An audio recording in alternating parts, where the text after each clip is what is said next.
Dear students, welcome to another session of Information Security class. I am Abidun Qadir and today we are going to discuss firewalls. The agenda of today's session is to discuss the importance of firewalls, their implementation and design options. Then we are going to discuss some common techniques that are used by firewalls. After that we are going to discuss some major types of firewalls, their working, their advantages and disadvantages. And in the end we are going to see how we can deploy different configurations using multiple firewalls or a single firewall. So let's start. Firewall is an effective means of protection for a local system or network of systems from network-based security threats while affording access to outside world via internet. तो point क्या है? Point ये है कि you want to access internet from inside or you want to give access from internet to inside. क्या मतलब? दो options होती हैं. या तो हमारा जो इंटरनल नेटवर्क है जिस पे हमारे क्लाइंट्स यानी कि हमारे एम्प्लॉयज हो सकते हैं और क्लाइंट्स हो सकते हैं जो कि हमारे इंटरनल नेटवर्क पे सिस्टम्स को यूज़ कर रहे हैं और उन सिस्टम्स पे ऑब्वियसली हमारी ऑर्गेनाइजेशन का कुछ डाटा भी पड़ा होगा और वो सिस्टम्स कोई हमारी वर्किंग एनवायरनमेंट का हिस्सा होंगे और उस वर्किंग एनवायरनमेंट की कोई इम्पोर्टेंस भी होगी. लेकिन आजकल हमारी नीड्स ऐसी हैं कि हमें उस नेटवर्क को इंटरनेट की एक्सेस भी देनी पड़ती है, अपने एम्प्लॉयज़ को इंटरनेट की एक्सेस भी देनी पड़ती है. For example maybe we are using services on the cloud. ठीक है, हमने आजकल बहुत सारी सर्विसेज क्लाउड पे हैं, अपने नेटवर्क्स पे हमने होस्ट नहीं की होती वो सर्विसेज. सबसे मेन एग्जांपल है क्लाउड सिस्टम्स की हमारी ईमेल अकाउंट्स, जिस तरह जीमेल पे हैं. फिर ये जो हम गूगल मीट यूज़ करते हैं ये क्लाउड कंप्यूटिंग की सर्विस की एक एग्जांपल है. और इवन हमारी जो वेबसाइट है, इवन हमारी यूनिवर्सिटी की वेबसाइट है, वो भी क्लाउड कंप्यूटिंग पे किसी क्लाउड पे होस्ट हुई हुई है. वो डाटा भी सारा जो हमारे पास हम एक्सेस करते हैं, अपना लॉगिन करते हैं, वो भी सारा क्लाउड से सर्विसेज आ रही हैं. तो आजकल इंटरनेट के बगैर इंटरनल नेटवर्क की इम्प्लीमेंटेशन ऑलमोस्ट इम्पॉसिबल है. यानी कि आप कोई भी इंटरनल नेटवर्क बना लें, समहाउ वो उसको कोई ना कोई सर्विसेज इंटरनेट से आजकल यूज़ करनी है, वो आइसोलेटेड नेटवर्क नहीं हो सकता. तो अब जब वो इंटरनेट पे जाएगा तो देयर इज़ अ थ्रेट कि वो जब इंटरनेट पे आपके क्लाइंट मशीन्स कम्युनिकेट करेंगी तो इंटरनेट से आपको कोई इल्लीगल ट्रैफिक भी उसके रिस्पॉन्स पे आ सकती है, जो आपके इंटरनल नेटवर्क में कुछ इल्लीगल एक्टिविटीज़ करने की कोशिश करें, आपका डाटा हैक करने की कोशिश करें, डाटा की कॉपी ले जाने की कोशिश करें, वायरसेस उधर कॉपी करने की कोशिश करें आपके नेटवर्क्स पे, आपके सिस्टम्स पे. तो ये पॉइंट इस जगह पे क्लियर किया है कि हम क्या कर रहे हैं. फायरवॉल्स ऐसी डिवाइसेस हैं, a combination of hardware and software. Obviously firewall एक हार्डवेयर है और हार्डवेयर पे कोई ना कोई सॉफ्टवेयर चल रहा है. We will discuss all types of firewalls in this session as well.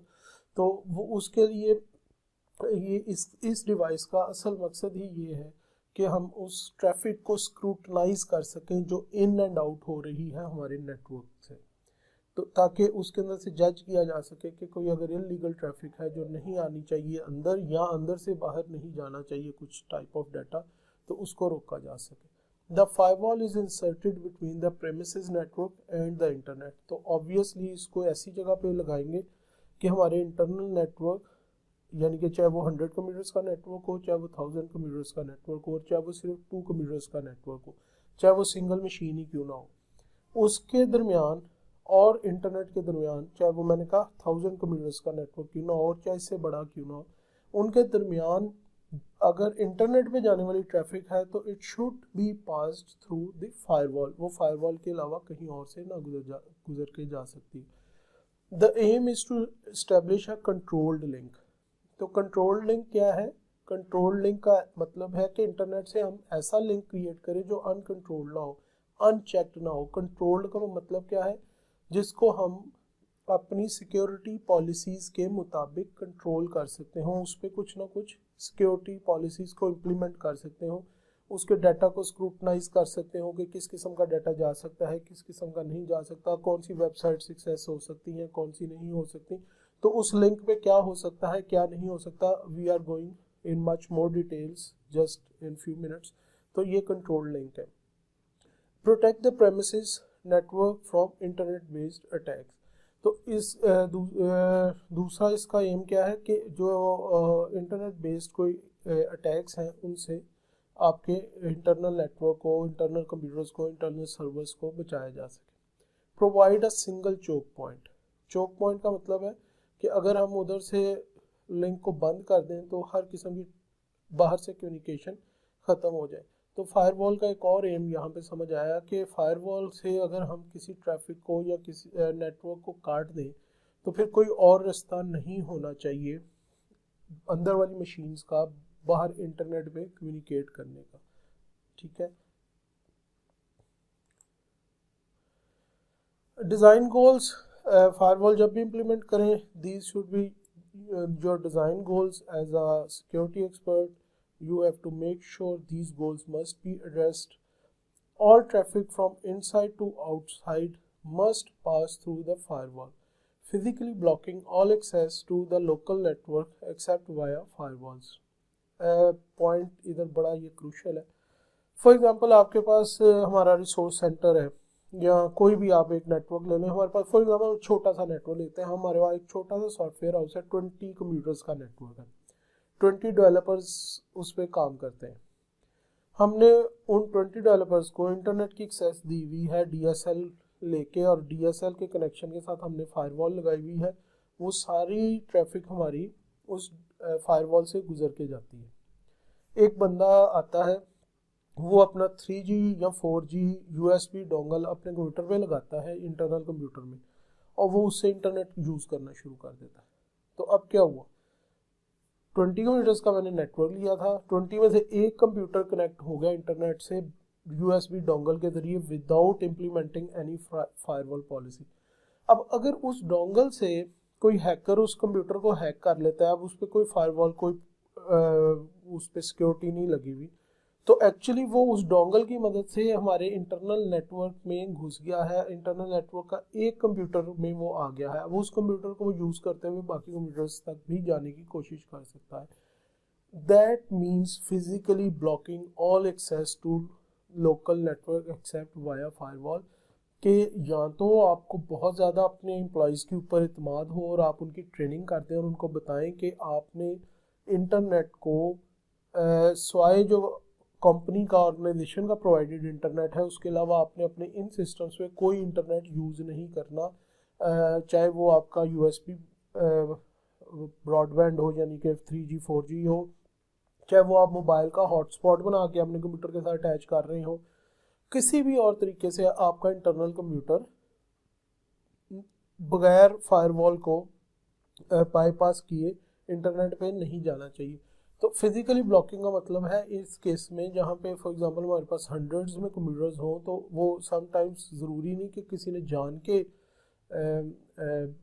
कोई इल हैबिट्स या कोई इल रिस्पॉन्सिबल हो, वो अननोइंगली भी समटाइम्स, जब हंड्रेड्स या थाउजेंड्स में आपके पास एम्प्लॉयज़ हों तो अननोइंगली भी समटाइम्स कोई इस तरह का इंटरनेट यूज़ कर लेता है अपनी मशीन के साथ, जो कि उसको फायरवॉल के बगैर वाली इंटरनेट एक्सेस मिल जाती है। तो इस केस में हमें क्या चाहिए, इस केस के अंदर हम अपनी जो इंटरनल सिस्टम्स हैं उसकी USB पोर्ट्स को भी डिसेबल कर सकते हैं। ठीक है, वो एडमिनिस्ट्रेटर के अलावा कोई उनको इनेबल ना कर सके। तो इस तरह के भी हमें स्टेप्स लेने पड़ते हैं। Only authorize traffic defined by local security policy will be allowed to pass. दूसरा डिज़ाइन गोल क्या है कि सिर्फ ऑथराइज ट्रैफिक पास होनी चाहिए फायरवॉल से। ऑथराइज ट्रैफिक कहाँ पे पता लगता है ये ऑथराइज्ड है कि नहीं, जो सिक्योरिटी लॉक, आपकी सिक्योरिटी पॉलिसी आप लोग बनाते हैं।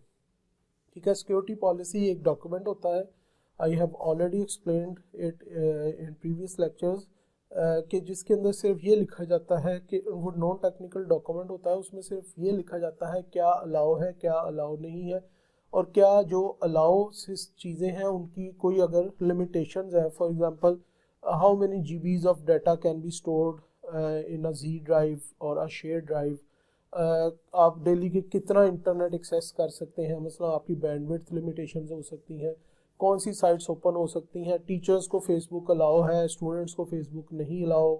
तो ये सारी चीज़ें जहाँ पे लिखी जाती हैं डिसीजन मेकिंग, इसको सिक्योरिटी पॉलिसी कहते हैं। इसकी इम्प्लीमेंटेशन करना टेक्निकल स्टाफ का काम है। सिक्योरिटी पॉलिसी में तरीका नहीं लिखा होता, सिर्फ चीज़ें लिखी होती हैं। तो जो सिक्योरिटी पॉलिसी में हमारी मैनेजमेंट ने डिसाइड किया होता है ऑथराइज ट्रैफिक के बारे में, उसके अकॉर्डिंगली उसको अप्लाई होना चाहिए, वही ट्रैफिक पास करनी चाहिए फायरवॉल से।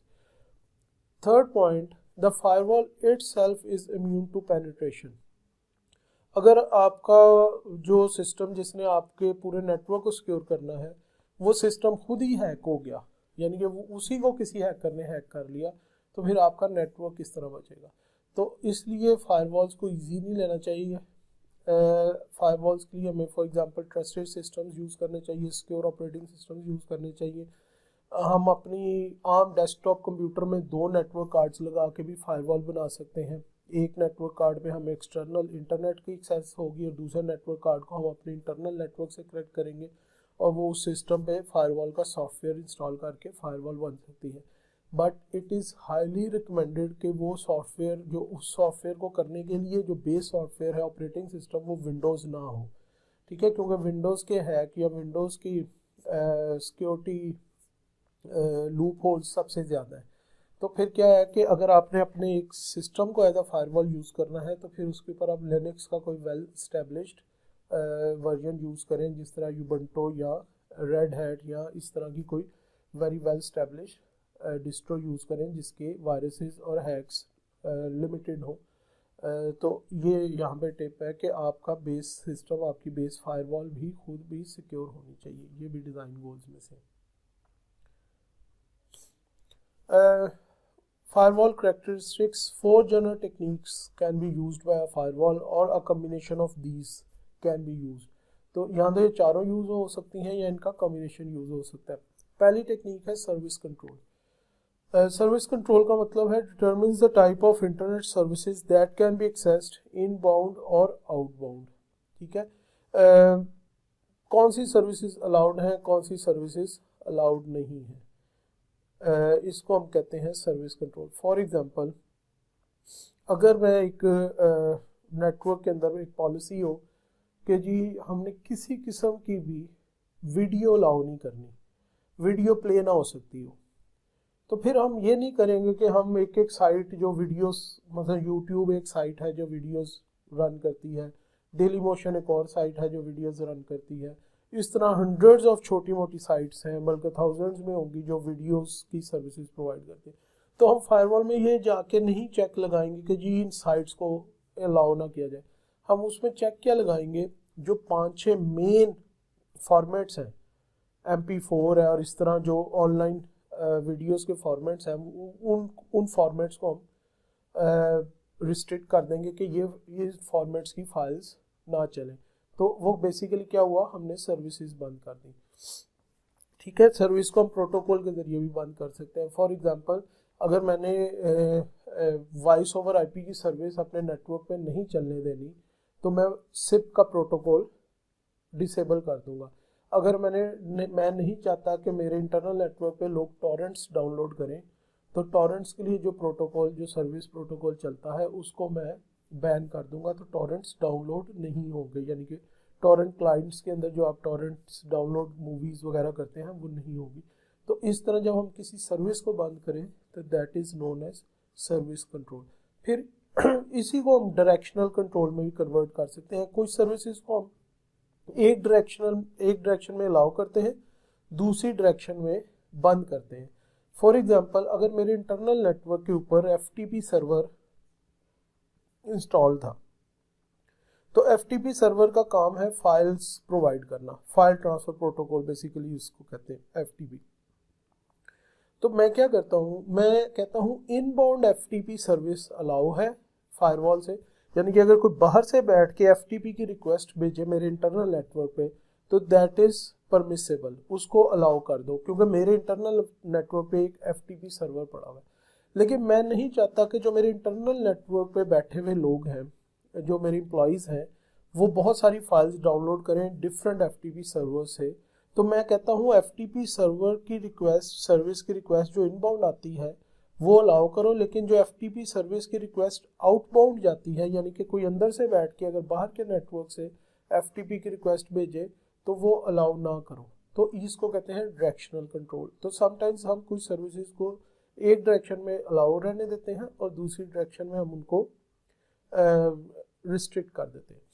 तीसरा यूज़र कंट्रोल। अगर हम अपने सर्विसेज को एक्चुअली हर चीज़ जो है वो सर्विस है जो इंटरनेट पे या नेटवर्क पे प्रोवाइड की जा रही है, तो इसलिए जो सर्विस कंट्रोल ऊपर है नीचे वाले सारे उसी को स्पेशलाइज कर रहे हैं। तो जब मैं यूज़र कंट्रोल कहता हूँ तो अगेन जब हम यूज़र्स की बेस पे कुछ सर्विसेज अलाउ या डिसअलाउ करें तो उसको हम यूज़र कंट्रोल कहते हैं। जिस तरह मैंने अभी एग्जांपल दी कि अगर यूनिवर्सिटी का हमारा नेटवर्क है और उस पर चेक लग जाए कि यूट्यूब जो है वो टीचर्स को तो अलाउ है लेकिन वो स्टूडेंट्स को अलाउ नहीं है, ठीक है, तो टीचर्स के लिए तो बेसिकली हमारे वहाँ पे यूज़र ग्रुप्स बने हुए हैं, वो अब एक एक टीचर को नहीं जाके लगेगा। मेरा अकाउंट है आबिदुन.कादिर के नाम से, आप सबका अकाउंट है B-योर रोल नंबर, ठीक है, तो B-योर रोल नंबर, जो भी रोल नंबर है वो सारे अकाउंट्स एक यूज़र ग्रुप में है, उस यूज़र ग्रुप का नाम है स्टूडेंट्स, और जो मेरा अकाउंट है वो टीचर्स के यूज़र ग्रुप में है। अब कुछ हायर मैनेजमेंट के अकाउंट्स हैं वो एक और यूज़र ग्रुप में होंगे, तो वो यूज़र ग्रुप को पॉलिसी लगाई जाती है, ठीक है, तो जो टीचर के यूज़र ग्रुप को पॉलिसी लगेगी वो जितने टीचर्स हैं उन सारे यूज़र्स को खुद ब खुद अप्लाई हो जाएगी, क्योंकि वो यूज़र्स उस यूज़र ग्रुप के मेंबर होंगे। तो जो स्टूडेंट्स को पॉलिसी, मसलन आपको जी ड्राइव पे शेयरिंग के लिए कुछ और कोटा मिला, मसलन 2 GB मिला होगा या 10 मिला होगा GB, कि आप जी ड्राइव पे कितनी फाइल्स, कितना डाटा स्टोर कर सकते हैं, मुझे वो कुछ और मिला हुआ है बीइंग टीचर, तो मेरे बेसिकली पर्सनली एक एक स्टूडेंट या एक एक टीचर को नहीं वो कोटा मिला हुआ, वो हमारे यूजर्स ग्रुप को मिला हुआ है, मैं उस यूजर ग्रुप का, टीचर यूजर ग्रुप का मेंबर हूँ, तो मेरे पे वो वाली पॉलिसी लगी हुई। तो जो स्टूडेंट्स ग्रुप के मेंबर्स हैं उनको स्टूडेंट्स वाला कोटा लगा हुआ है। तो इस तरह इसको हम कहते हैं यूजर कंट्रोल के यूजर्स के हिसाब से। फॉर एग्जांपल किसी यूजर को हम कहते हैं जी वो फेसबुक अलाउड है, किसी यूजर ग्रुप को नहीं अलाउड, तो इस तरह हम यूजर कंट्रोलर कहते हैं। और fourth one is behaviour control, controls how particular services are used. For example, filter email. Behaviour control का मतलब है, ये सबसे टेक्निकल तरीका है ट्रैफिक को स्क्रूटनाइज करने का, सबसे इंटेलिजेंट फायरवॉल्स के अंदर ये तरीका हो सकता है। आपको मेल, फॉर एग्जांपल आपके पास मेल क्लाइंट की सर्विस अलाउ थी। मेल क्लाइंट का मतलब है कि जीमेल वगैरह आप नहीं यूज़ कर रहे, आपकी कंपनी का अपना ईमेल सर्वर है, ठीक है, मसलन USA.edu.pk पे मुझे जो ईमेल्स आती हैं वो बजाय जीमेल के आने के वो मेरे USA के अंदर एक मेरे इंटरनल नेटवर्क पे एक सर्वर पड़ा हुआ है, वो कॉन्फ़िगर्ड है, वो सारी मेल्स फॉर एग्जांपल उस पे आती हैं। तो बेसिकली मेल्स के लिए जो पीछे प्रोटोकॉल चल रहा होता है वो होता है SMTP, simple mail transfer protocol.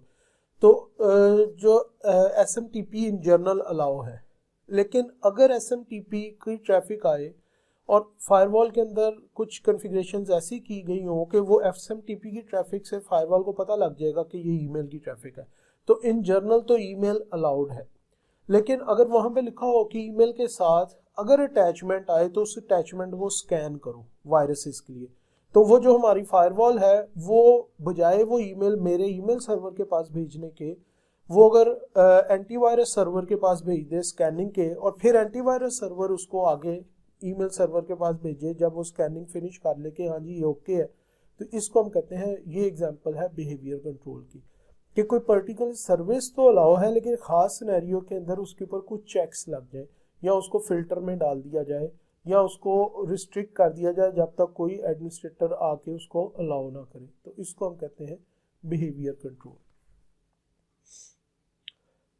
There are 3 common types of firewalls. There are many types of firewalls, लेकिन सारी तकरीबन जो firewalls हैं वो इन्हीं 3 types की सब types बनती हैं। तो the first is packet filtering routers, second is application level gateways, and third is circuit level gateways. Let's discuss one by one. So this is the diagram showing implementation of packet filtering router. ये आपके पास internet है, ठीक है। और ये आपके पास internal network है जिसपे एक कंप्यूटर भी हो सकता है, जिसपे हंड्रेड्स कंप्यूटर्स भी हो सकते हैं, जिसपे थाउजेंड्स में भी कंप्यूटर हो सकते हैं। और ये बीच में पैकेट फिल्टरिंग राउटर लगा हुआ है। तो पहला पॉइंट तो ये होना चाहिए कि इंटरनल एक कंप्यूटर हो, चाहे 1000 हो, चाहे लाख हो, वो सारों की ट्रैफिक इससे गुजर के इंटरनेट पे जाएगी। ठीक है, तो ये डिज़ाइन के अंदर भी आपको नज़र आ रहा है, लिंक्स जो है वो सिंपल है। Packet filtering router applies a set of rules to each incoming IP packet and then forward और डिस्कार्ड द पैकेट। तो इस पॉइंट के बाद हमें पता लगा कि दो काम करता है पैकेट फिल्टरिंग राउटर, या फॉरवर्ड करता है या डिस्कार्ड करता है। ठीक है, और कोई सेट ऑफ रूल्स हैं जिनकी बेस पे या वो फॉरवर्ड करेगा या डिस्कार्ड करेगा।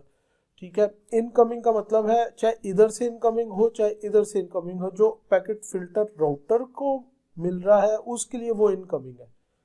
ठीक है, तो इसलिए आपने ये नहीं समझना कि इनकमिंग का मतलब है सिर्फ बाहर से अंदर आने वाले पैकेट्स। इस राउटर के अंदर जो पैकेट भी आ रहा हो, चाहे वो प्राइवेट नेटवर्क की तरफ से आ रहा हो चाहे वो इंटरनेट की तरफ से आ रहा हो, उस पर वो सेट ऑफ रूल्स अप्लाई करेगा। और ऑब्वियसली वो set of rules network admin ने या जो भी आपका सिक्योरिटी एडमिन है उसने according to the security policy configured किए होंगे। तो वो क्या करता है, और वो बेसिकली आगे देखते हैं। Filter packets going in both directions, जो मैंने पहले कहा ये दोनों डायरेक्शंस में फिल्टर करेगा। The packet filter is typically set up as a list of rules based on matches to the field in IP और टीसीपी हेडर। तो ज़्यादातर ये आईपी और टीसीपी हेडर, बेसिकली ज़्यादातर आईपी हेडर को देखता है, समटाइम्स कोई टीसीपी हेडर की रूल्स भी होते हैं। टू डिफ़ॉल्ट पॉलिसीज डिस्कार्ड और फॉरवर्ड, वही मैंने कहा फॉरवर्ड करेगा या डिस्कार्ड करेगा। तो बेसिकली अब आप हेडर को ज़हन में लाएं, आप सब सीनियर सेमेस्टर के स्टूडेंट्स हैं, you have already completed your network course. तो उसके अंदर आपको आईपी हेडर का याद होगा कि आईपी हेडर के अंदर सबसे इंपॉर्टेंट चीज़ें क्या होती थी, source IP address, destination IP address, उसके ऊपर next protocol. Next protocol TCP भी हो सकता था, यूडीपी भी हो सकता था, आईपी हेडर के अंदर लिखा होता है। और फिर उसके अंदर टाइप ऑफ सर्विस होता है, क्यूओएस, जिसके साथ मैंने कहा था हम कंट्रोल कर सकते हैं। टाइप ऑफ सर्विस के अंदर आपकी सर्विस टाइप, तो जो ये फील्ड है इनकी बेस के ऊपर वो रूल्स बन सकते हैं। ठीक है, पोर्ट नंबर होती है, बेसिकली पोर्ट नंबर की बेस पे ही पता लगता है नेक्स्ट प्रोटोकॉल कौन सा है। 80 पोर्ट का पैकेट है, 8080 का है, 443 का है, 25 का है, SMTP का होता है, 21 का है तो FTP का होता है। तो ये सारा हेडर की फील्ड्स में होता है। इनके ऊपर जब हम चेक्स लगाएं तो वो पैकेट फिल्टरिंग के अंदर लगते हैं। ठीक है, तो ये कुछ एग्जांपल है एक पैकेट फिल्टरिंग राउटर की रूल सेट्स। ये तकरीबन 5-6 एग्जांपल्स हैं डिफरेंट। इस तरह अंदर एक छोटी सी डेटाबेस बन जाती है जिसके अंदर जो हम चेक्स लगाते हैं उसमें लिखा होता है। तो रूल सेट एक पहला जो एग्जांपल है वो कहता है, सेकंड कॉलम से मैं शुरू कर रहा हूँ क्योंकि फर्स्ट कॉलम में तो अलाउ या ब्लॉक लिखा हुआ है, तो सेकंड कॉलम से शुरू करते हैं, फिर देखते हैं उसका फर्स्ट क्या है। वो कहता है आर होस्ट कोई भी हो। आर होस्ट का क्या मतलब है, जो हमारे इंटरनल नेटवर्क के कंप्यूटर्स हैं। ठीक है, इंटरनल नेटवर्क का कंप्यूटर कोई भी हो, वो 192.168.0.1 भी हो सकता है, वो 192.168.0.100 भी हो सकता है, कोई भी हो सकता है। जो हमारा इंटरनल नेटवर्क की पूरी रेंज होगी उसको पता होगा फायरवॉल को जब कॉन्फ़िगर करते हैं, और उसके अंदर कोई भी पोर्ट नंबर हो। अगर वो ट्रैफिक स्पिक गॉट कोई भी एक होस्ट है, इधर उनका आईपी होगा या उनका डोमेन नेम लिखा हुआ है, और उसकी कोई भी पोर्ट हो तो इसको ब्लॉक कर दो। आगे कमेंट्स की फील्ड में नेटवर्क एडमिन ने कोई ना कोई कमेंट्स लिखने होते हैं कि मैंने ये रूल क्यों लगाया है, ताकि उसको खुद भी याद रहे बाद में, या कोई और नेटवर्क एडमिन या असिस्टेंट आके वो अगर कुछ रूल्स चेंज करना चाहे तो उसको पता हो ये रूल क्यों लिखा है। We don't trust these people, उसने कहा इस एड्रेस को हम ट्रस्ट नहीं करते। तो ये एक एग्जाम्पल है। उसी के अंदर वो कह रहा है अलाउ कर दो आर होस्ट में, अगर हमारा होस्ट यहाँ पे एक टिपिकल आईपी भी हो सकता था, फॉर एग्जांपल 192.168.0.1, तो यहाँ पे उसका नाम उसने लिख दिया आर गेटवे। ठीक है, तो नॉर्मली गेटवे 1 वाला ही होता है, चाहे यहाँ पे आईपी लिख दें चाहे नाम लिख दें।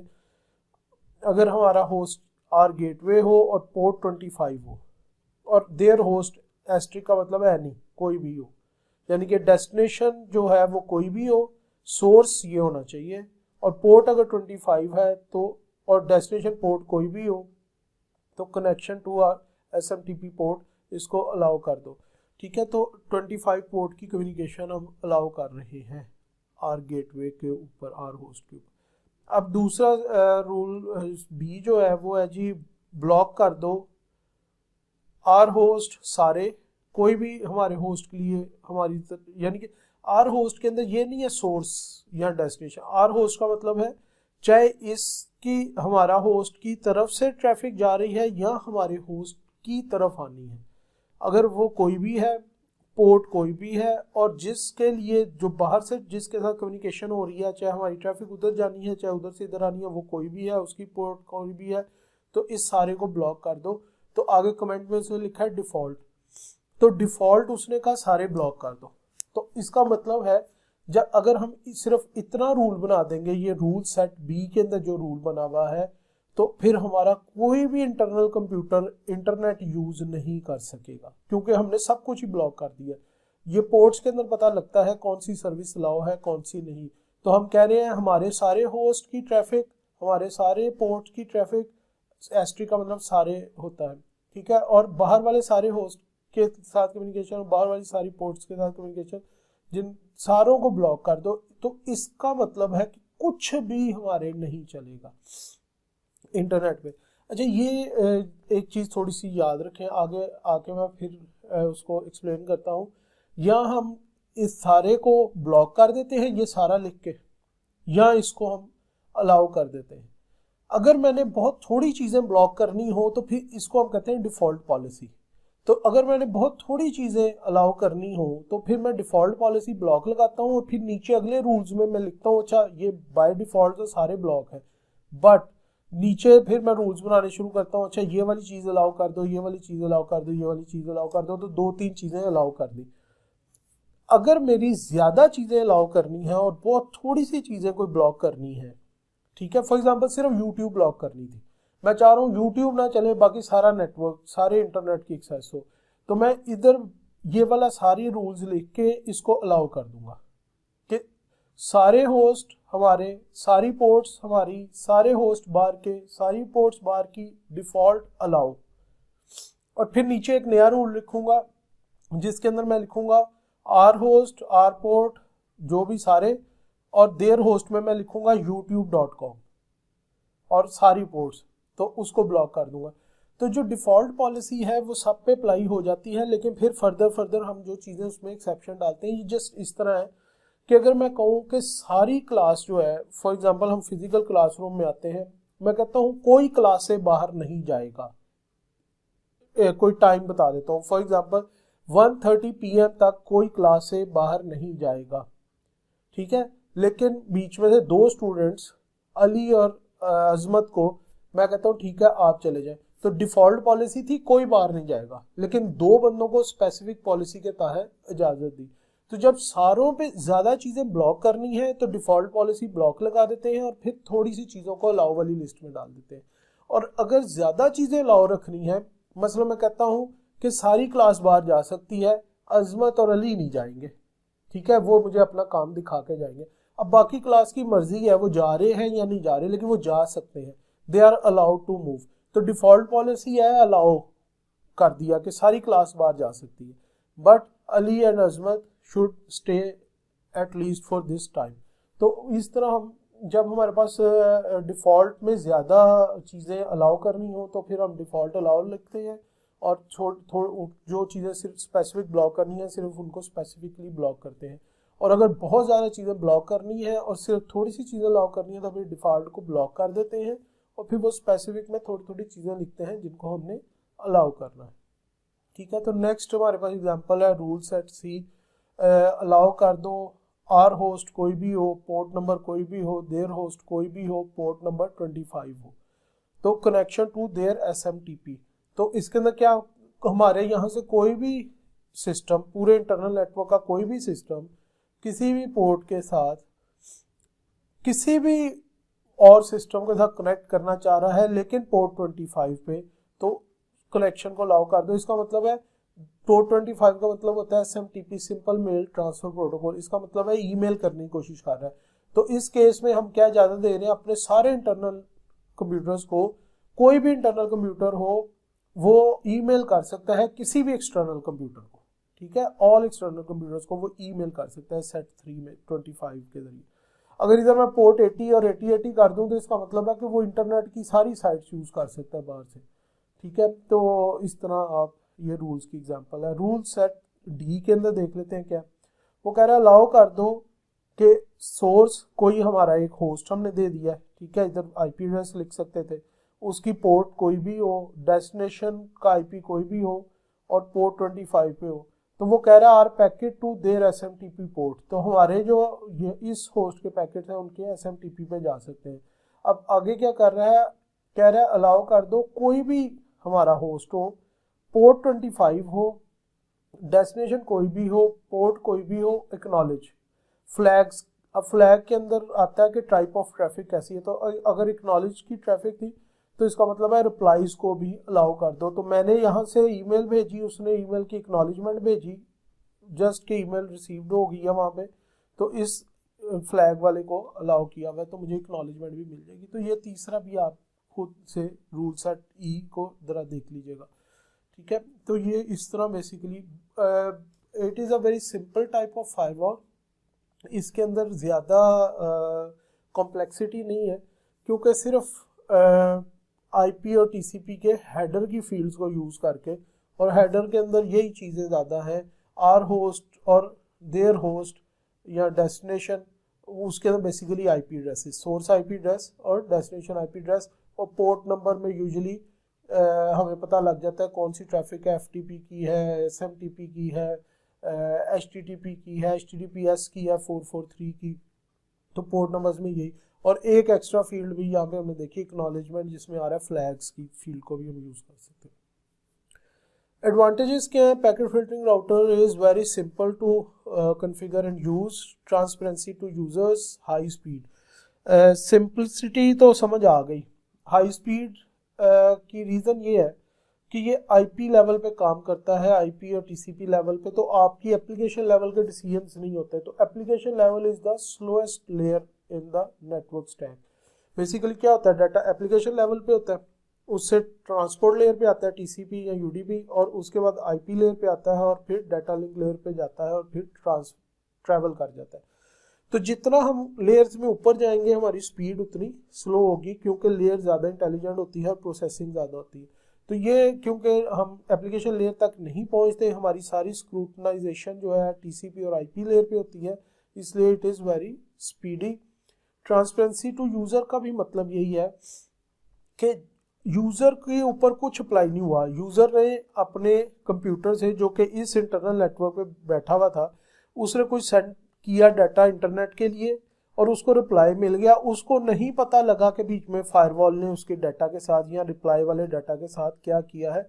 This is known as transparency, कि यूज़र को ना कोई पासवर्ड देना है ना कोई यूज़र नेम देना है। इस केस में यूज़र ने सिर्फ रिक्वेस्ट भेजी और अगर वो अलाउड थी तो उसको डाटा मिल गया, नहीं तो नहीं मिलेगा, वो रिजेक्टेड आ जाएगा, यूज़र को कोई एक्स्ट्रा काम नहीं करना पड़ रहा, ठीक है। तो it is transparent to user. Disadvantages क्या है, difficult of setting up packet filtering rules, क्योंकि हमारे पास ऑप्शंस बड़ी थोड़ी हैं और ये एप्लीकेशन लेवल पे नहीं काम हो रहा, तो हमारे पास सिर्फ जो टीसीपी आईपी के हेडर्स की ऑप्शंस हैं उन्हीं की बेस पे हमने रूल्स लगाने हैं। बहुत ज़्यादा हम उसके अंदर वो कॉम्प्लेक्स रूल्स नहीं बना सकते। लैक ऑफ ऑथेंटिकेशन, जिस तरह मैंने अभी कहा कि हम पासवर्ड और यूज़र नेम नहीं डालते, तो इसका फ़ायदा ये था कि ट्रांसपेरेंसी टू यूज़र है, नुकसान ये है कि ऑथेंटिकेशन नहीं हो सकती। कि ये भी तो हो सकता था, कुछ फायरवॉल्स ऐसी भी तो हो सकती हैं जिसके अंदर अगर हम डिसीजन मेकिंग किसी पासवर्ड की बेस पे लगा देते, तो इसमें वो वाली डिसीजन मेकिंग नहीं लग सकती, इसमें सिर्फ टीसीपी आईपी हेडर की डिसीजन मेकिंग हो सकती है।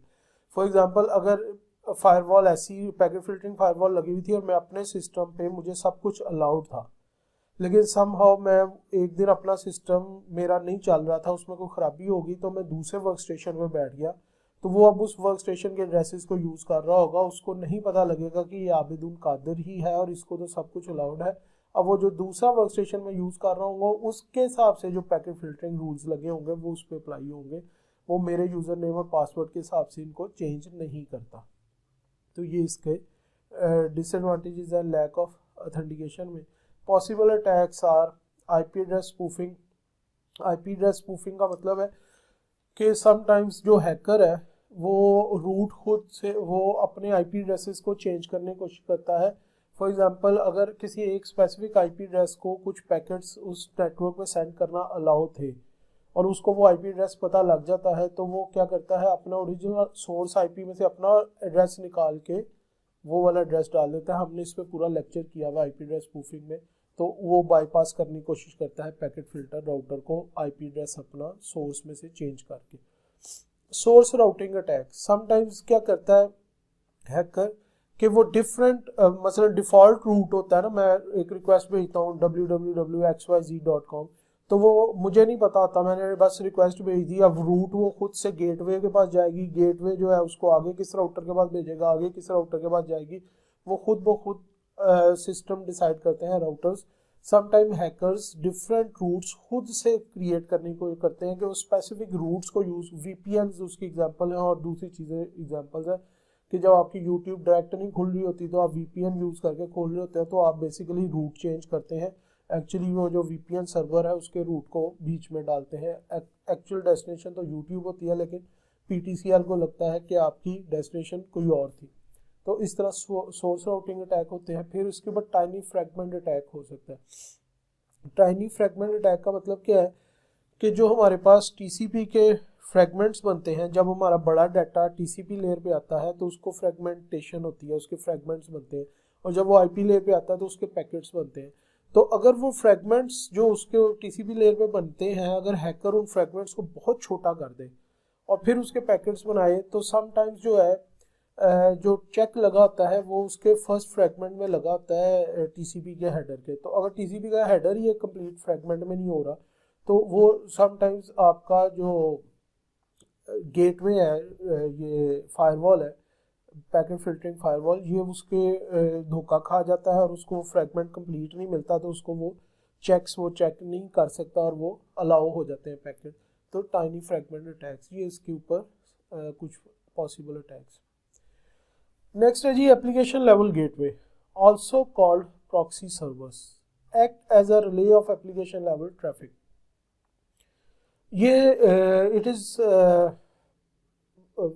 much more intelligent type of firewall than packet filtering router, क्योंकि एप्लीकेशन लेवल पे आ जाती है। एप्लीकेशन का मतलब है सॉफ्टवेयर बेसिकली। तो जब एप्लीकेशन लेवल पे डाटा स्क्रूटनाइज हो रहा है तो अब वो सॉफ्टवेयर की आप लिमिटेशंस खुद देख सकते हैं। सॉफ्टवेयर के अंदर तो आप जितनी मतलब मुख्तलिफ आपको सॉफ्टवेयर बेस्ड फायरवॉल्स मिलेंगी, वो बेसिकली स्पेसिफिक हार्डवेयर पे भी इंस्टॉल्ड मिल सकती हैं आपको, और प्योर सॉफ्टवेयर के तौर में मिल सकती हैं जो आप किसी लिनक्स पे कर लें। लेकिन ज़्यादातर जो प्रोफेशनल फायरवॉल्स हैं वो हमारी हार्डवेयर बेस्ड हैं, कि उनका हार्डवेयर भी आपको मिलता है और साथ वो एज अ सॉफ्टवेयर उस पर हुई होती है, बजाय इसके कि पहले आप कोई ऑपरेटिंग सिस्टम करें और फिर फायरवॉल करें। वो भी हमारे पास हैं और वो भी प्रॉक्सी सर्वर्स होते हैं। लेकिन सम फायरवॉल्स यानी कि कुछ कंपनीज ऐसी हैं जो कि स्पेसिफिक फायरवॉल की हार्डवेयर बनाती हैं और उन पे ऑपरेटिंग सिस्टम उस तरह नहीं इंस्टॉल करना पड़ता, डायरेक्ट फायरवॉल इंस्टॉल हुई होती है, तो वो भी प्रॉक्सी सर्वर्स के तौर पे काम करती हैं। लेकिन बेसिकली ये सिर्फ टीसीपी और आईपी हेडर्स को नहीं चेक करती, ये सॉफ्टवेयर है और ये बड़ी इंटेलिजेंट सॉफ्टवेयर है, ये बिहेवियर को चेक करती हैं, ये और बड़ी चीज़ें चेक कर सकती हैं। और ये काम कैसे करती हैं? Acts as a relay of application level data. मसलन ये इनसाइड होस्ट है, ये आउटसाइड होस्ट है, और मैंने एक रिक्वेस्ट भेजी है cnn.com, तो मेरी रिक्वेस्ट डायरेक्ट cnn.com के पास नहीं जाएगी, मेरी रिक्वेस्ट इस गेटवे के पास जाएगी, एप्लीकेशन लेवल गेटवे के पास। वो मेरी रिक्वेस्ट को खुद से भेजेगा cnn.com को, तो cnn.com इसको रिप्लाई करेगा। तो बाहर की ट्रैफिक सारी को ये लगेगा कि ये एक कंप्यूटर है जिसको cnn.com का पेज चाहिए है, जिसने CNN, और एक्चुअली मेरा इनसाइड का कंप्यूटर बिल्कुल आइसोलेट हो जाएगा, उसका उससे कोई तल्लक नहीं, cnn.com से डायरेक्ट नहीं है। तो अब वो जब इसको वो रिसीव होगी रिक्वेस्टेड पेज CNN का, तो वो रिक्वेस्ट ये दोबारा से देगा। तो बेसिकली क्या होगा, आप ये देखें, ये इनसाइड एक कनेक्शन क्रिएट होगा और एक आउटसाइड कनेक्शन क्रिएट होगा, और ये दो कनेक्शन सेपरेट कनेक्शन है। इस कंप्यूटर का इस कंप्यूटर आउटसाइड वाले कंप्यूटर से डायरेक्ट कोई कनेक्शन क्रिएट नहीं हो रहा। अब इसके अंदर ये बड़ा कुछ हो सकता है, मतलब इसमें ऑथेंटिकेशन हो सकती है।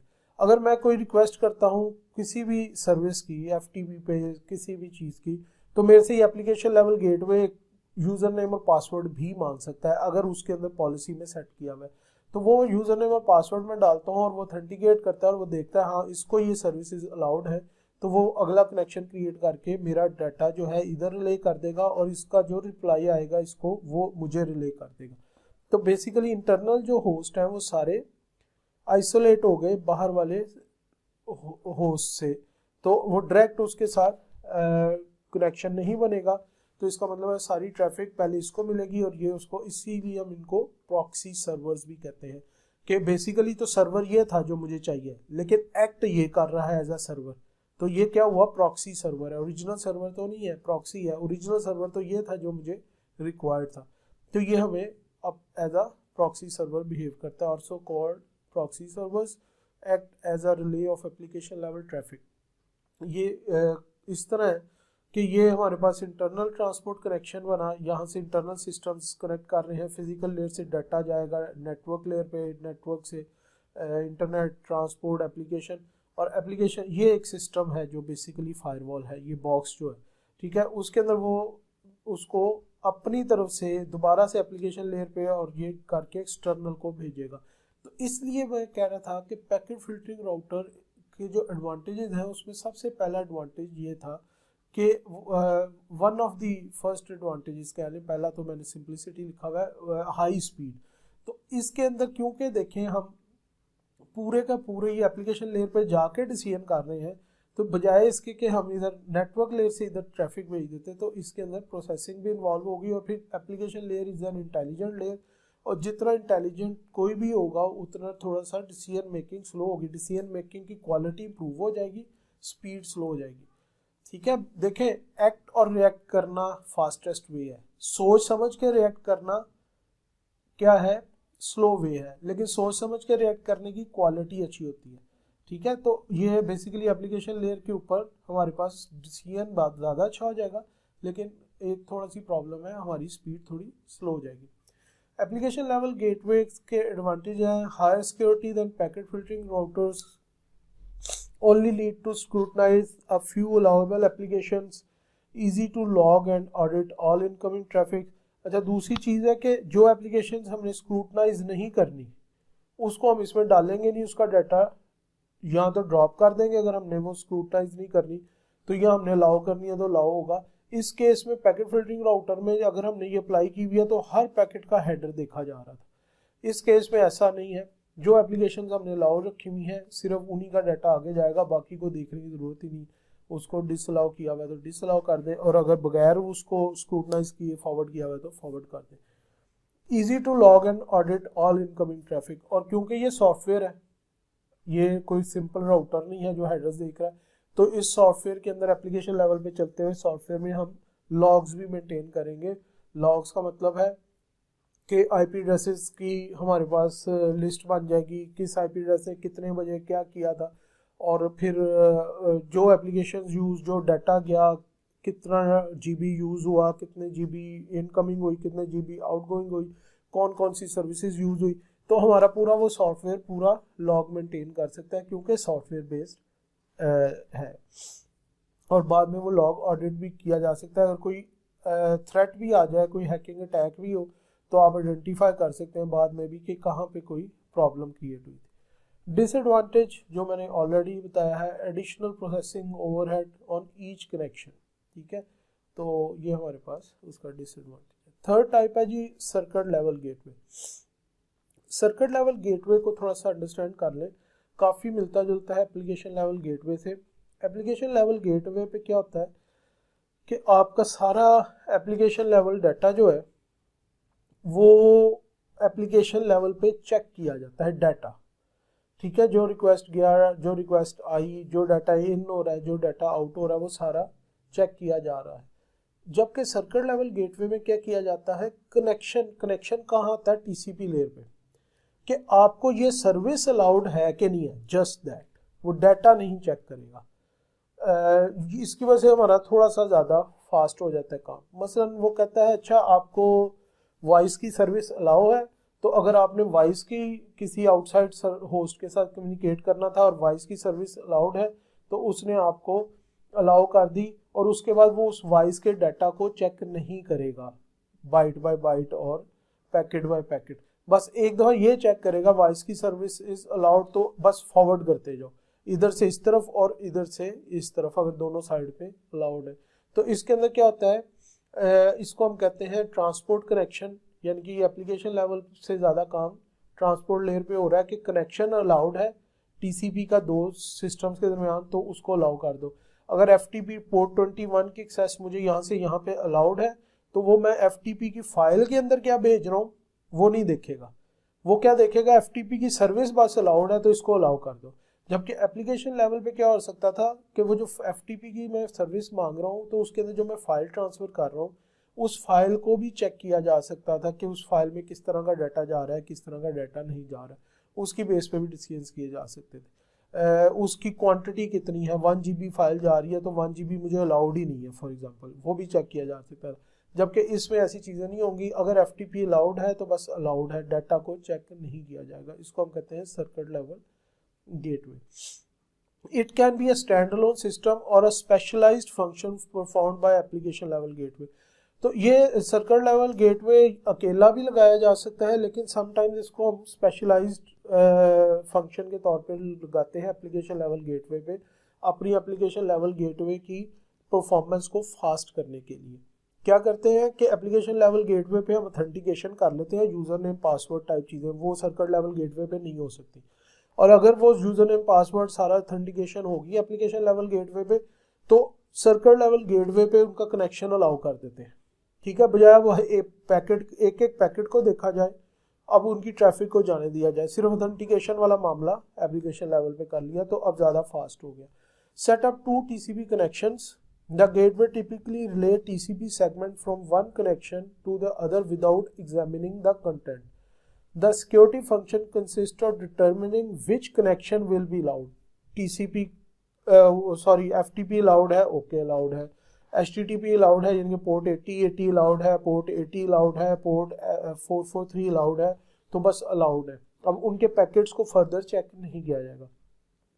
Typically used in a situation in which the system administrator trusted the internal users। ठीक है, जब internal users पे आपको इत्मीनान हो। अच्छा, इसकी एक और इम्प्लीमेंटेशन होती है कि आप अंदर से बाहर की तरफ जाने वाली ट्रैफिक को आप सर्किट लेवल गेटवे के जरिए गुजार देते हैं, और जो बाहर से अंदर आ रही है तो उसमें ज़्यादा खतरा है कि उसके अंदर वो कुछ वायरसेस हो सकते हैं, कुछ और प्रॉब्लम्स हो सकती हैं, तो उसके लिए आपने प्रॉक्सी सर्वर को यूज़ किया हुआ है।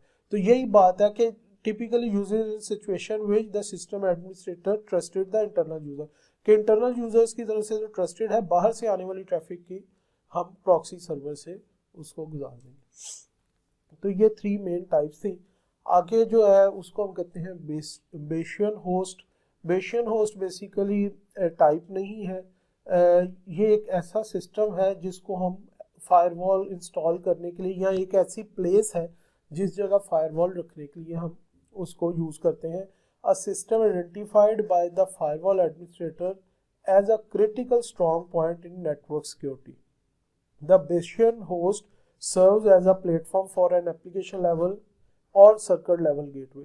तो बेसिकली एक ऐसा सिस्टम है, एक ऐसा कंप्यूटर जिसको हम किसी ऐसी जगह पे प्लेस करेंगे जिसके प्लेस करने के ऊपर वो प्रॉपर्टीज पूरी उतरती हों जो कि एक फायरवॉल की प्रॉपर्टीज हैं, और उस बेस के ऊपर हम उसके ऊपर यहाँ प्रॉक्सी सर्वर बनाएंगे या उसको सर्किट लेवल गेटवे बनाएंगे। तो ऐसे सिस्टम को हम बेशियन होस्ट कहते हैं।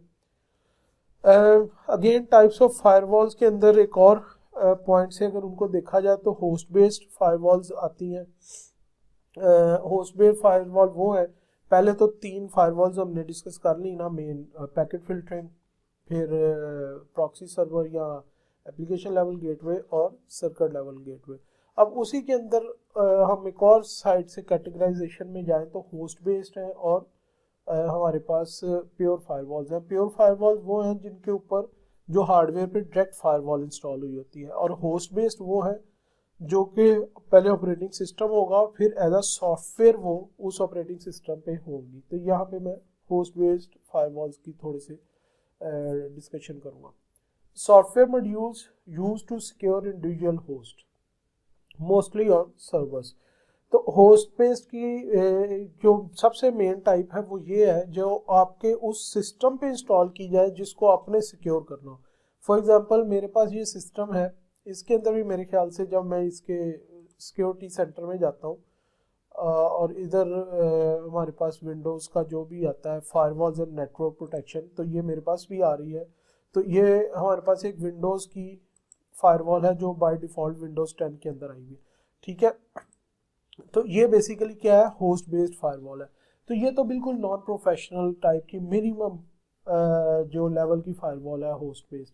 लेकिन जब हम कोई प्रोफेशनल फायरवॉल इंस्टॉल करें, स्पेसिफिकली अगर हमारे पास हमने कोई सर्वर होस्ट किया, अब वो सर्वर को हमने नेटवर्क से लोगों को एक्सेस करने की राइट्स देने हैं, तो यहाँ तो हम पूरी फायरवॉल लगाएं। अब सर्वर ही एक था, तो ये ज़्यादा अच्छा नहीं था कि उसी सर्वर पे हम कोई प्रोफेशनल लेवल की फायरवॉल भी साथ इंस्टॉल कर लें।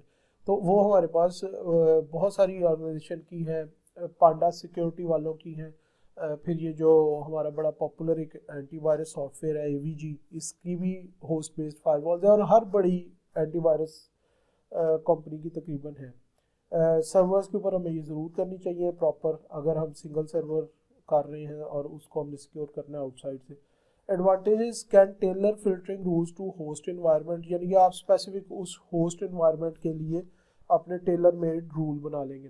Protection is provided independent of topology, कि अब हमें ये नहीं पता कि बाकी यानी कि बाहर से कहाँ से गुजर के आ रहा है इस सिस्टम तक डाटा, ये वो हम उसको फायरवॉल की प्रोटेक्शन ही उसी सिस्टम पे दे रहे हैं।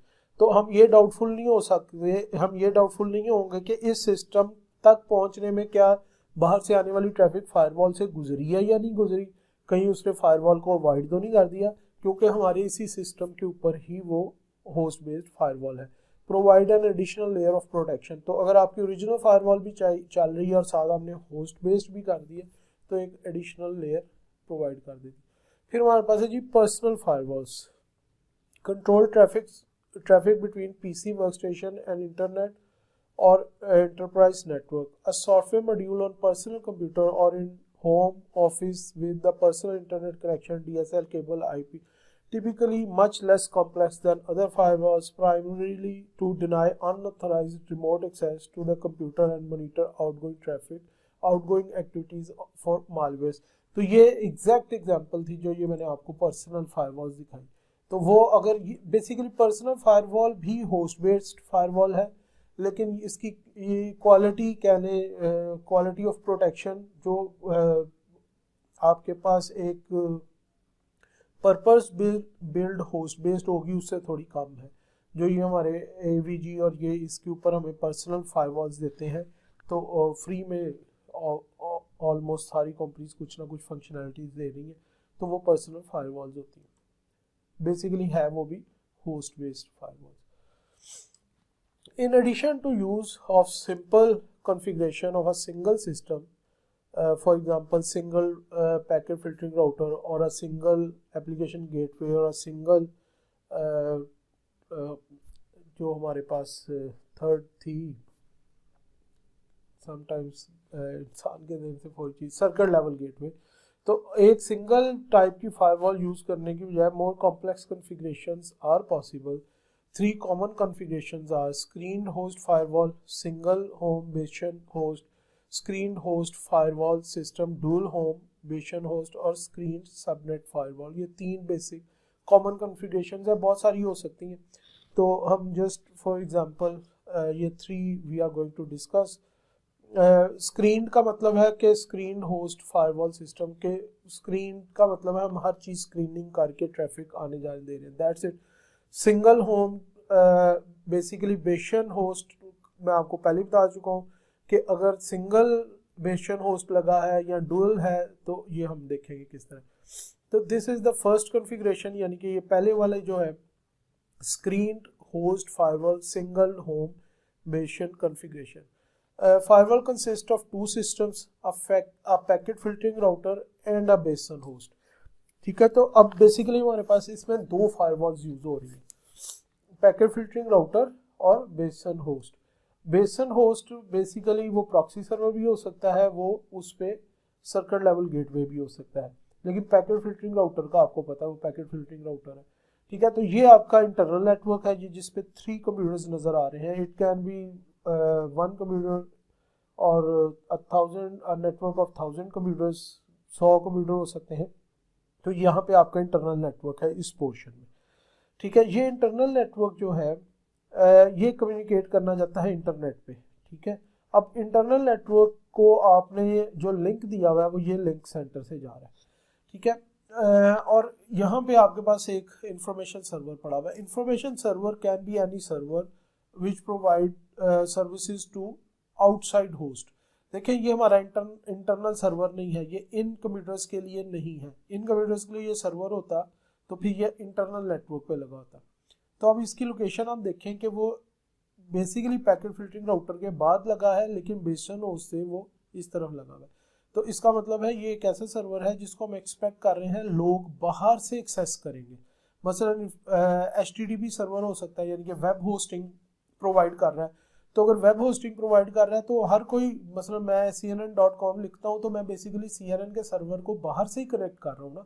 तो अगर ये हमारी एक कंपनी थी xyz.com.pk, तो ये उसने यहाँ पे ये साइट होस्ट की हुई थी, तो बेसिकली यहाँ पे बाहर के बैठे हुए लोगों ने xyz.com.pk को एक्सेस करना है. तो ये इस तरह के सर्वर्स होते हैं इंफॉर्मेशन सर्वर. सारे वो ईमेल सर्वर हो सकते हैं, वेब सर्वर हो सकते हैं, गेमिंग सर्वर हो सकते हैं.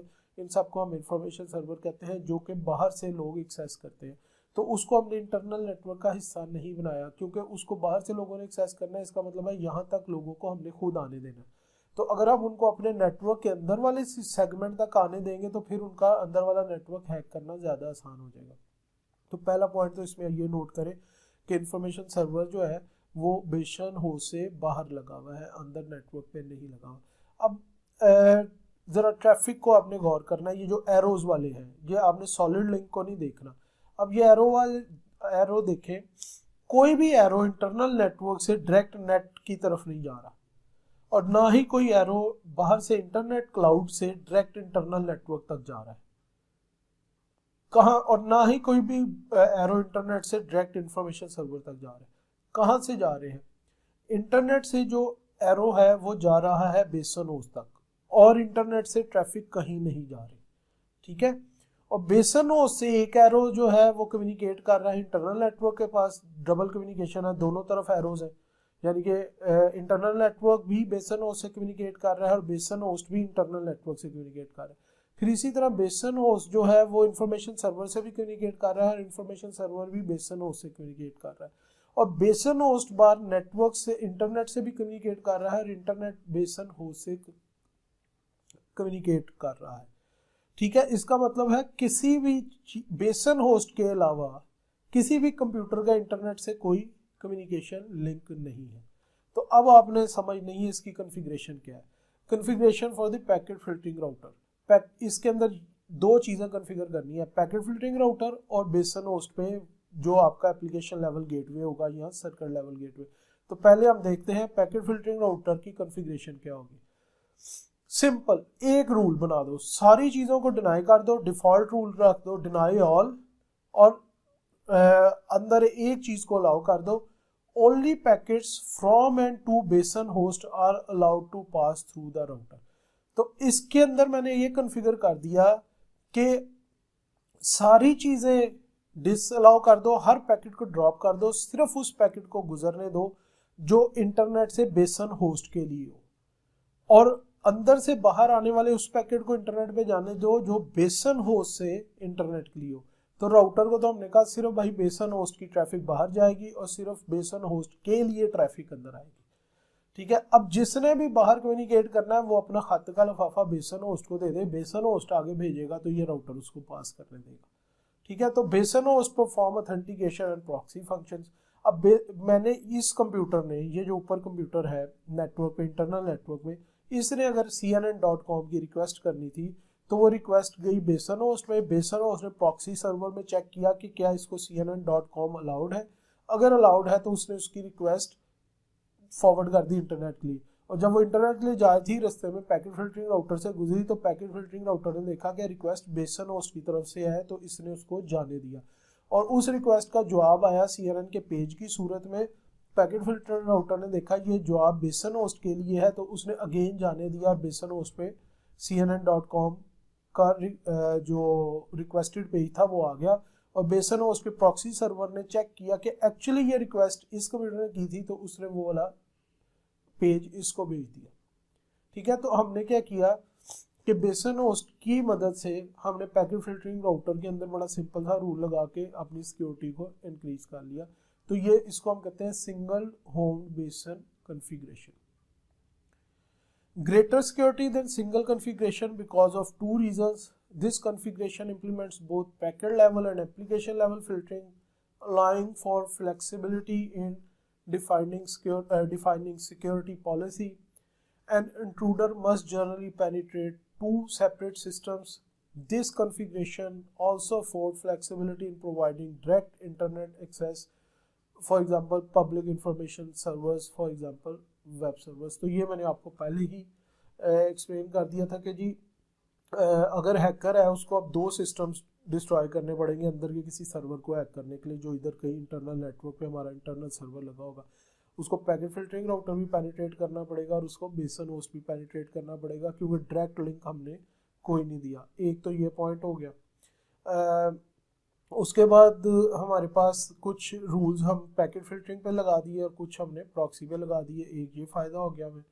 ठीक है, फ्लेक्सिबिलिटी इसके अंदर ये आ गई कि हमने एक अगर हमने सिंगल मसल सिर्फ पैकेट फिल्टरिंग राउटर रखा होता तो फिर ये ऑब्वियसली हम पैकेट फिल्टरिंग राउटर के अंदर ही अपना इन्फॉर्मेशन सर्वर रखना था ना, थोड़ी बहुत चेकिंग में तो रखना था, उसको बिल्कुल ओपन तो नहीं हैकर्स के लिए छोड़ देना था।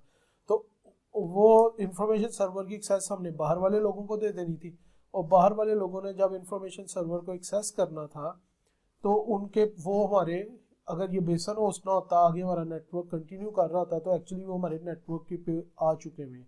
तो आगे से अगर किसी ने उसमें से वो कोई हैकर है तो उसने हमें हैक करना उसके लिए आसान हो जाना था। नेक्स्ट है जी हमारे पास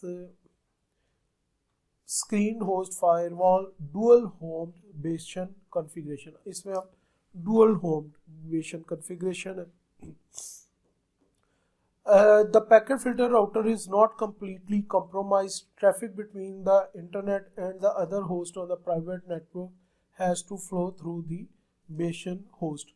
अब इसमें और इसमें एक फ़र्क है।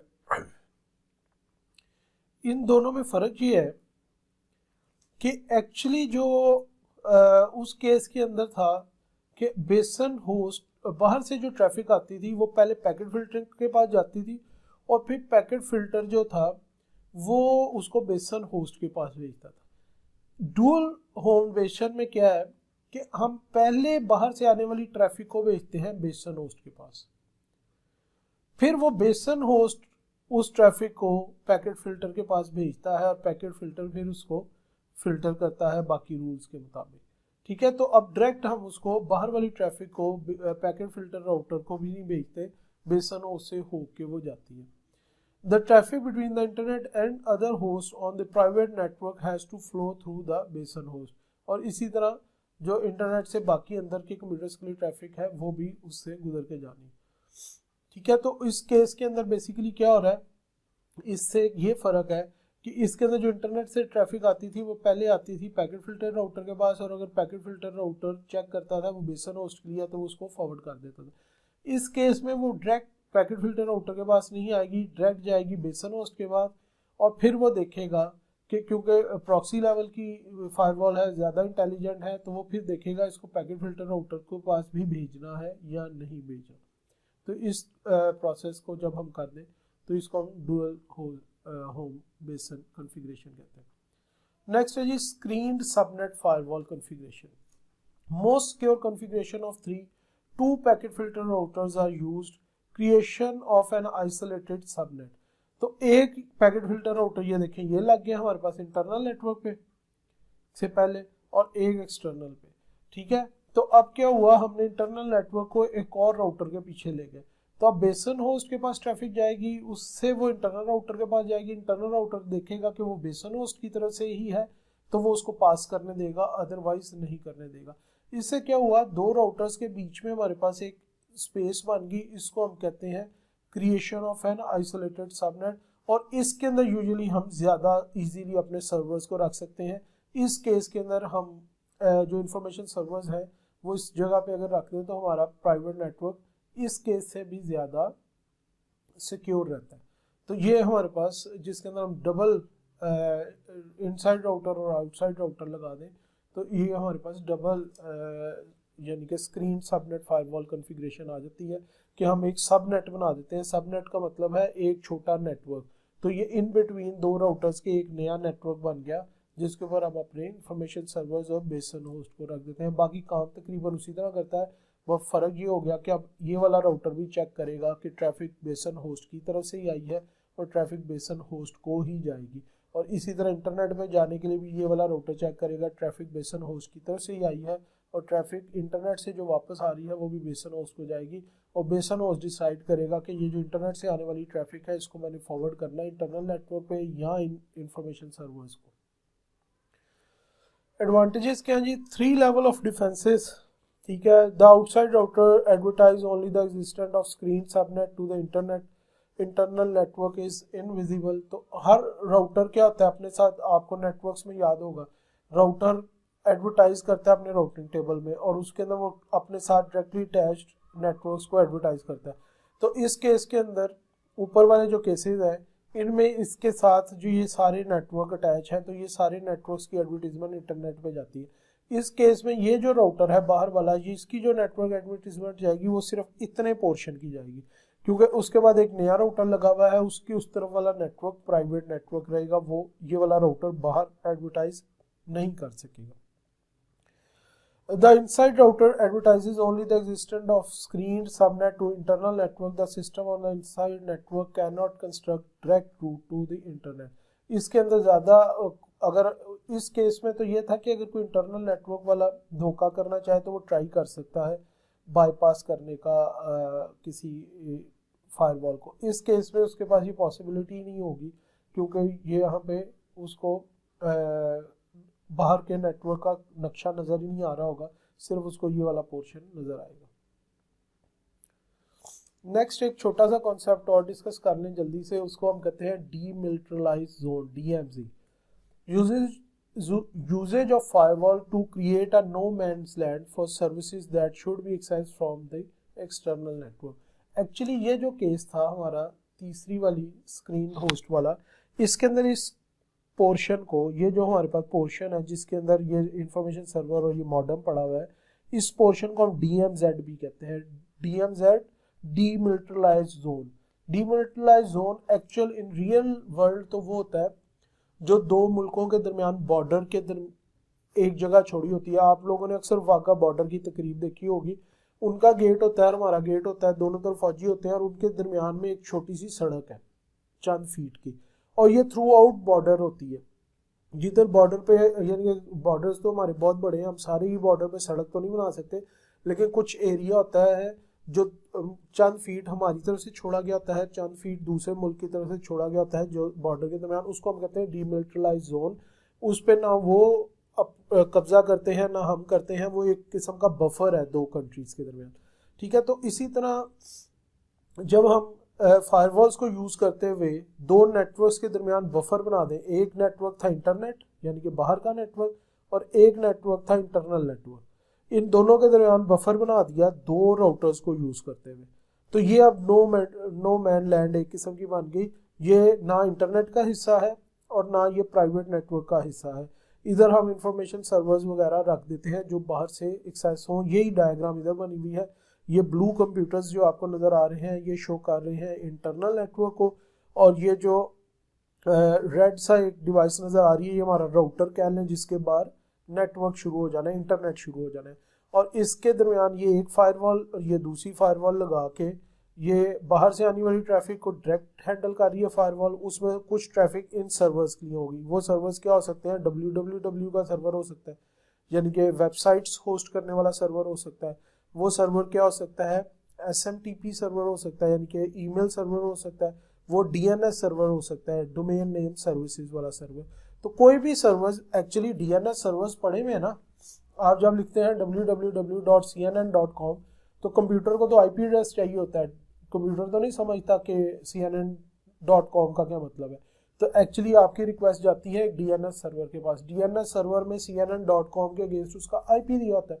और वो DNS सर्वर जिसके बाद आपकी रिक्वेस्ट जा रही है वो कहीं पे पड़ा हुआ है ना, तो इसका मतलब है आपकी रिक्वेस्ट उस तक पहुंच सकती है। तो अगर हैकर है, हैकर ये चेक करे, it is possible for a skilled hacker कि वो चेक करे कि उसकी DNS की रिक्वेस्ट कहाँ जाके रिजॉल्व हो रही है, वो सर्वर कहाँ पड़ा हुआ है।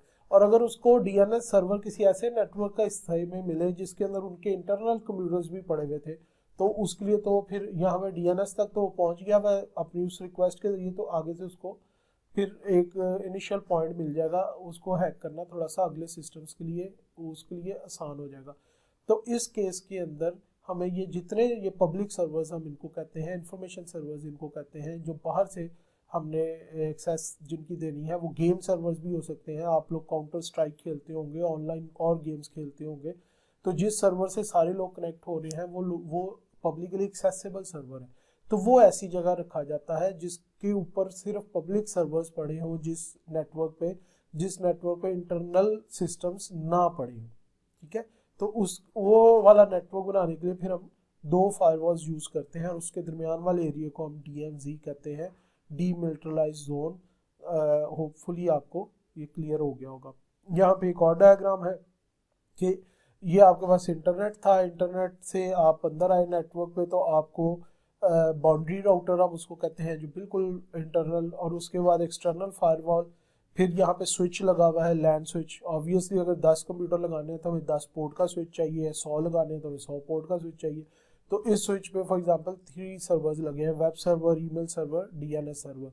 तो यहाँ पे फिर हमारे पास एक फायरवॉल है, और ये इंटरनल फायरवॉल है, और इसके इंटरनल फायरवॉल के अंदर जो स्विच लगा हुआ है उसके अंदर हमारा इंटरनल नेटवर्क है। इंटरनल नेटवर्क पे हमारे पास एप्लीकेशन सर्वर्स है, हमारे डाटाबेस सर्वर्स है, हमारा जो विंडोज़ का डोमेन मैनेजर होता है जिसमें आप यूज़र नेम लॉगिन डाल के लॉगिन करते हैं, वो सर्वर्स हो सकते हैं। और ऑब्वियसली बहुत सारे वर्क स्टेशंस होते हैं जिस तरह हमारे रिसोर्स सेंटर में भी लगे हुए हैं। तो ये हमारे इंटरनल नेटवर्क की एक ओवरव्यू सा डायग्राम सा आ गई।